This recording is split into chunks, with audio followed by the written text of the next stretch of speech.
Good evening. তো আজকে আমি, আমার বোন, ভাই সবাই মিলে আজকে ঘুরতে যাচ্ছি।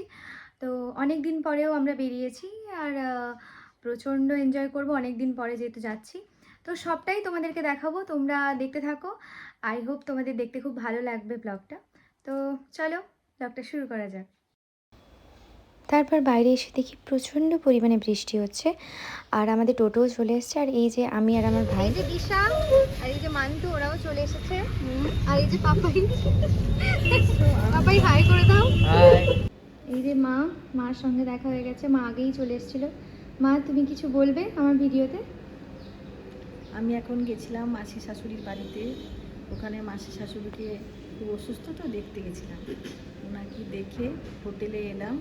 হোটেলে আসার পরে আমার মেয়ে, আমার ছোট্ট মেয়ে মান্তু, আমার ছোট্ট ভাগ্নি দিশা, আমার ছোট বাবা পাপাই, আমার মেয়ে, সবাই মিলে খুব আড্ডা দিচ্ছি হোটেলে, রেস্টুরেন্টে। সবাই মিলে এখন যাব, খাওয়া দাওয়া হবে, খুব আনন্দ হইচই হবে।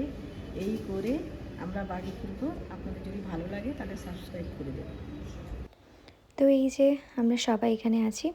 তো তোমাদেরকে আমাদের হোটেলটাও একটু ছোট্ট ভিডিও করে দেখিয়ে দিচ্ছি। এই যে এটা আমাদের হোটেল। তো আজকে আমরা এসেছি, বাইরে প্রচণ্ড বৃষ্টি হচ্ছে তাই আমরা বেরোতে পারছি না। তো এখন আমরা হোটেলেই কিছু টুকটাক খাওয়া দাওয়া করে নেব, তার আগে একটু ছবিতে তোলা এটা তো হবে। এসে আমাদের খাওয়া দাওয়া স্টার্ট। তো বাইরে বেরোবো, খাবো না এটা তো হতেই পারে না। তো আমার ভাই খাওয়া দাওয়া স্টার্ট করেই দিয়েছে। কি খাচ্ছিস ভাই? বার্গার। ভাই বার্গার খাচ্ছে, আমরা খাবো ক্রিসপি চিকেন, মানে আমার খুব ফেভারিট।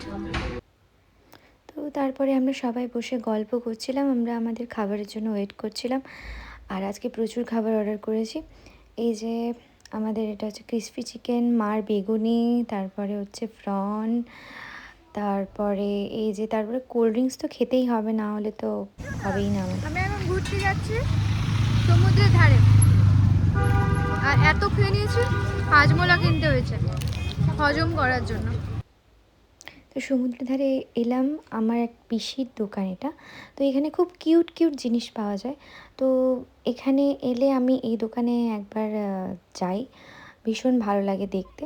তো তারপরে একটু ছবি টবি তুলে নিলাম। তো ছবি তুলে তারপর এখানে আমরা আর কিছুই খাওয়া দাওয়া করিনি সেরকম, বিচের ধারে এসে তোমাদেরকেও একটু ছোট্ট করে ভিডিও করে দেখিয়ে দিচ্ছি। আর এই যে পুচকিগুলোকেও ভিডিওতে নিয়েছি। তো যাই হোক, তারপরে ভাই আর আমিও একটু ছবি তুলে নিচ্ছিলাম। তো এত ঘুরেছি, পা হাত সব ব্যথা হয়ে গেছে, আমরা খুব টায়ার্ড হয়ে গেছিলাম। ঘুরে এসে আমরা ক্লান্ত। তো শেষে আমি একটা ডায়েট কোক এনেছি, এটা খাবো না, এটা খেতে ভালো, তো এটা খাবো ব্যাস। ডায়েট চলাকালীন এগুলো খাওয়া যেতে পারে একটু একটু, ডায়েট কোকটাই খাওয়া যেতে পারে, আমি এটাই খাই ব্যাস। বাড়িতে এসে ব্লগটাকে এখানেই এন্ড করছি। বাই।